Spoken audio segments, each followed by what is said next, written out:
The Arizona Cardinals absolutely must trade down from the number 3 overall pick. You are Locked On Cardinals, your daily Arizona Cardinals podcast. Part of the Locked On Podcast Network, your team every day.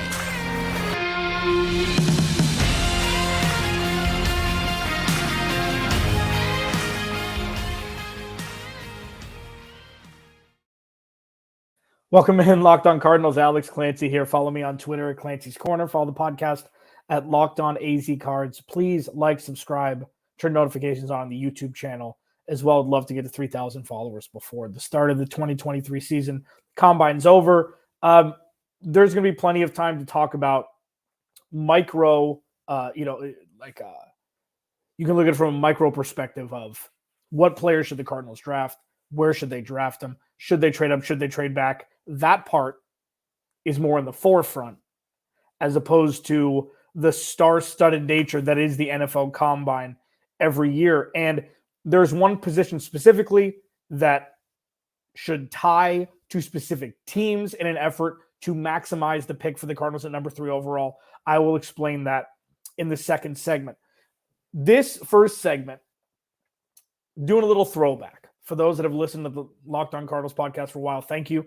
For you who are listening to it for the first time today, thank you as well. There's one thing that I've said a lot about this organization pretty much since 2017 when I took over this podcast was the Arizona Cardinals need to eat their vegetables before they can have dessert.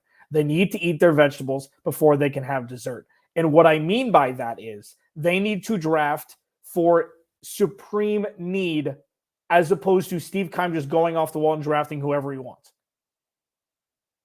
And they haven't done that. And they haven't done that. And they haven't done that. 2020. Kyler Murray sacked, I think, second most in the NFL. 8 overall. Tristan Wirfs is there. Jedrick Wills is there. Mekhi Becton is there, even though he's turned out to not be able to be on the field. Bevy of offensive linemen were there. Isaiah Simmons was drafted. 2021, the Cardinals needed pass rush, offensive line, corner. They draft Zaven Collins. 2022, they need offensive line, pass rush, corner, interior defensive line. They trade for a wide receiver, and in the second round, instead of drafting a Jake Jackson or somebody like that, where they need offensive line, pass rush, corner, interior defensive line, they draft a tight end. The Arizona Cardinals have not eaten their vegetables. The Arizona Cardinals have not drafted in a way up until this point that would set the roster up to be able to go draft and sign other positions of want. Steve Keim has put this team and its roster back a handful of years. So as I've mentioned this offseason, the Cardinals are in that 13-year-old wearing braces clunky phase. They are far and away. They're so far away from being the cool senior wearing the Letterman jacket. They have so many things they need to fix. They have so many things they need to unravel. They have so many things they need to undo in an effort to grow properly. And when you look at how much power the number 3 overall pick can and most likely will yield during the 2023 NFL draft, this is where the Cardinals have to eat their vegetables. It's not popular. It's not the fun thing to do right now. The fun thing to do is to draft Will Anderson. The fun thing to do is to draft Jalen Carter, pending any sort of investigation. The fun thing to do is draft the one guy that will make your roster better. And isn't that what the draft is all about? Because it's all percentages and there's so many first-round busts and blah, blah, blah. I understand all of that, and I agree with all of that.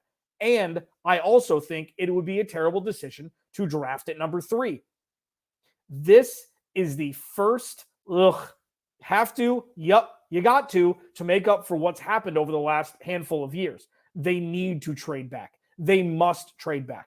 And it's all predicated upon how much they're going to get, obviously. It's all predicated upon the idea and thought process. They're not going to be in the top 5 or top 7 for a long time to maximize what they can get from a pick they most likely won't have for the foreseeable future. So I understand, again, it's not fun. I understand, again, that it'd be a lot better right now to draft Will Anderson at 3 if he's there. I get it. I understand that thought process. And I think that with the situation the Cardinals are in, it's the wrong one when you're looking towards changing the trajectory of an organization. The Cardinals, if Kyler Murray's out for 7 or 8 games this year, they're going to be bad. They're going to have a bad record. And drafting Will Anderson this year, that's 1 year gone from his rookie contract. Sure, absolutely. Can make Pro Bowl potentially, win Defensive Rookie of the Year, even though they're going to be a bad team. Like, this is a team in flux. This is a team in transition, in limbo. And this is exactly what needs to happen in an effort to never go back to what we saw the last couple of years. And listen, 11-1 is great, or 10-2 is great. But the Cardinals had the same problems in 2019 that they did in 2022 when Kliff Kingsbury was fired. They did. Some of it had to do with the players. Some of it had to do with coaching. But if this radical shift is going to happen, some necessary things are going to have to take place. One of which is accumulate draft capital and give the decision-making to somebody who has intense scouting in his background. I know Steve Keim had scouting in his, bloodstream before taking over as GM. Okay. I don't really see the connection at this point with them two. I just don't. So that's why I think trading down is absolutely imperative for the Arizona Cardinals. And it could look so many different ways. It could look so vastly different in how much capital they get, depending on how much they trade down. And,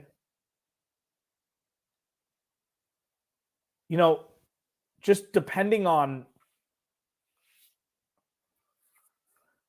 what I'm going to talk about in the next segment. Let's just talk about that. Locked On Cardinals, your team every day. This episode of Locked On Cardinals is brought to you by Built Bar. If you're looking for a delicious treat but don't want all the fat and calories, then you got to try Built Bar. We just got through the holidays, as I mentioned. We're now way past the holidays. You have no excuse. If you want something delicious, you don't want it to be bad for you, Built Bar's got you covered. 100% real chocolate covered. All of them. Okay? They come in unbelievable flavors like churro, peanut butter brownie, and coconut almond. And I'm not sure how Built does this, but these bars taste like a candy bar while maintaining amazing macros. And what's even better is that they're healthy. Only 130 calories, 4 grams of sugar with a whopping 17 grams of protein. And now you don't need to wait around to get a box, man. For years, we've been talking about ordering your Built bars at Built.com. Now you can get them at your local Walmart or Sam's Club. That's right. Head to the nearest Walmart today, walk to the pharmacy section, and grab yourself a box of Built Bars. You can pick up a 4-bar box of cookies and cream, double chocolate, or coconut puffs. If you're close to Sam's Club, run in and grab a 13-bar box with our hit flavors, brownie batter, and churro. You can thank me later.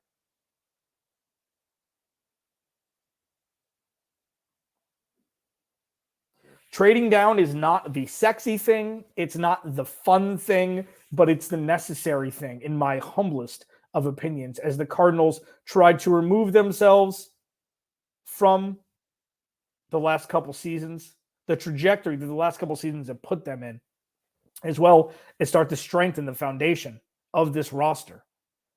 And what I teased in the beginning of the podcast going into today, this segment was there's like this entity that you search for that's not always there. But if you can pair one thing with another, this is something that can massively help the Arizona Cardinals. And that entity is teams that aren't used to drafting in the top 10. Teams that don't normally draft in the top 10, or teams that are on the precipice of not drafting in the top 10 for much longer. And that line is very fine. So if you look down, so below the Cardinals, Indy, they're a mess. Seattle, they got that pick from Denver. So that's an interesting spot to be in. Detroit at 6, that's an interesting spot to be in. Vegas is going to be there for a while. Atlanta seems to not be so good, even though they won 7 games last year. Carolina is kind of a team in flux with Frank Reich. Philly at 10, they're not going anywhere. And then Tennessee at 11, like there are teams that could look at the potential to trade up and draft a quarterback and be like, this could be the final piece in our own trajectory towards not drafting in the top 10.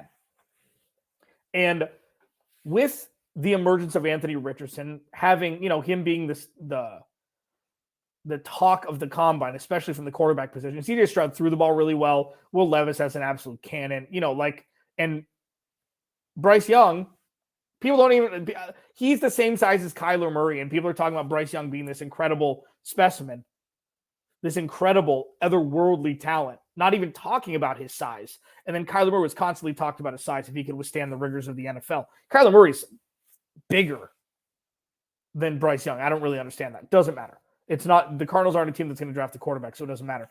But if you have those four guys and you look at the teams that are below, like, could you see Detroit moving up and drafting a quarterback? Sure. Jared Goff, have whatever rookie quarterback they choose not start for the first year or so. You could definitely see the Lions moving up. The Lions are going to be a threat in the NFC North moving forward. You look at Vegas. Franchise tagged Josh Jacobs. They've got Devontae Adams. Seems like they're not going to touch Aaron Rodgers. Jimmy Garoppolo is a name that's been tied to them. They could draft a quarterback, especially if they see him as a guy, potentially Anthony Richardson as a guy. Don't know. There's four quarterbacks. And especially if Chicago doesn't take one, that makes the Cardinals look so much. That makes number 3 look like the number 2 overall pick. So trading back, even to say Jody Ayler from Fox Sports 910 had this idea. I was listening earlier today. Like Carolina at 9.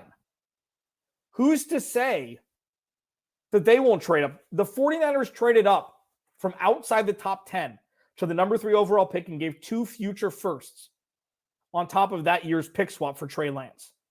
Crazy things happen on draft day. Crazy things happen the day before the draft, after pro days, after everything, and all the stats and all the analytics are tabulated. And then you look at your draft capital moving forward as a respective team, say, you know what? Maybe you're reaching a little bit, but if this is our guy, this is our guy. And the Cardinals need to be there with open arms for the best possible scenario. Because if they trade out of the top 4, like say, I don't know, say Chicago picks Will Anderson, okay? And they don't want to drop below 4. They don't want to drop below 3 because the Arizona Cardinals might take him, whatever. And they just pick Will Anderson at 1. And the Cardinals can trade back to mid-10s or even to 8 or 9. You can get a guy that would have potentially been a top 5 pick in other years if it wasn't so quarterback heavy like it always is now at 9. And that's something that you probably can get an extra pick this year and a first next year to move back a handful of picks and then start to build. Should the Cardinals draft Will Anderson? Probably. Do they deserve to? No. Eat your vegetables. And the Cardinals need to start eating their vegetables immediately. But the thing that they do have in their favor is they could have that, quote, eat their vegetables pick after trading down while accumulating other draft assets. And that's the win. That's the Shangri-La. That's the heaven. And in this situation, I feel like that would be a lot more prudent. That would behoove the Cardinals a lot more moving forward because they need to start doing things the right way. And even though this may not be the right way, this is paying back all of the times that the Cardinals didn't do things the right way. And although it's turned around, although it's twisted, although it's not like, well, he's the guy, go get him. If the Cardinals can get an opportunity to pick up a future first-round pick, you do it. You have to do it. And that's kind of the situation we're witnessing right now. Hopefully, it'll just be for one offseason and not for two. Organizations can be turned around in an offseason and a half. 2 free agencies, 2 drafts, boom. It's hard to see that now because we haven't even gotten to the trees to see the forest through the trees. But I feel like if the quarterbacks skyrocket up, which it seemed like they will, and especially if Will Anderson goes number 1, it should be an absolute no-doubter. The Cardinals trade back once.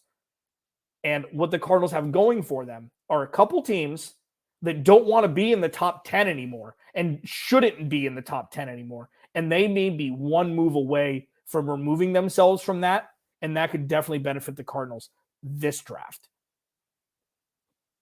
And anything that could benefit the Cardinals at this point, you take, even if it's begrudgingly. Locked On Cardinals, your team every day. Rodney Hudson and Robbie Anderson have been or are set to be released from the team.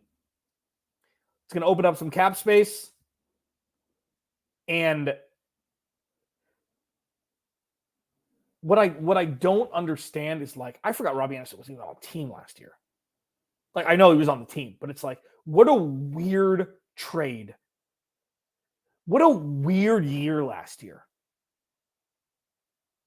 But I do want to just put an end cap on that, talking about it, because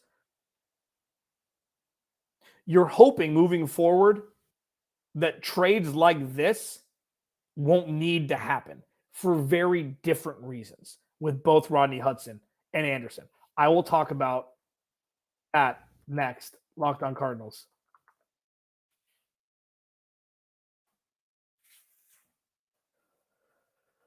Final segment here. I mean,